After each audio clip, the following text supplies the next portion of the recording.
Day and night test match ਖਿਡਾਉਣ ਦਾ ਸਬਬ ਤਾਂ ਇਹੋ ਸੀ ਬਈ ਇਹਨੂੰ ਵੇਖਣ ਵਾਲੇ ਤਮਾਸ਼ਾਈ ਵੱਧ ਜਾਣਗੇ।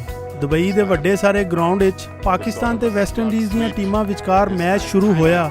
ਬੱਲੇਬਾਜ਼ਾਂ ਨੇ ਚੰਗਾ ਖੇਡ ਵਿਖਾਇਆ ਤੇ ਅਜ਼ਹਰ ਅਲੀ ਨੇ ਤਾਂ ਟ੍ਰਿਪਲ ਸੈਂਚਰੀ ਮਾਰ ਕੇ ਰਿਕਾਰਡ ਵੀ ਬਣਾ ਦਿੱਤਾ। Triple hundreds, there he goes into the offside and that's it.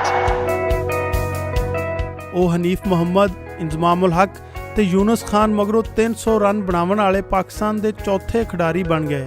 ਪਰ ਅਫਸੋਸ ਦੀ ਗੱਲ ਇਹ ਹੈ ਬਈ ਮੈਦਾਨ ਵਿੱਚ ਇਹਨਾਂ ਦੀ ਇਹ ਪਰਫਾਰਮੈਂਸ ਜਾਂ ਤੇ ਖਿਡਾਰੀਆਂ ਨੇ ਵੇਖੀ ਜਾਂ ਫਿਰ ਅੰਪਾਇਰਾਂ ਨੇ। ਪਾਕਿਸਤਾਨੀ ਤਾਰੀਖ ਦੇ ਪਹਿਲੇ ਡੇ ਐਂਡ ਨਾਈਟ ਮੈਚ ਵਿੱਚ ਚਾਹਵਾਨਾਂ ਦਾ ਰਸ਼ ਤੇ ਦੂਰ ਦੀ ਗੱਲ ਏ, ਸਟੇਡੀਅਮ ਉੱਕਾ ਹੀ ਖਾਲੀ ਸੀ।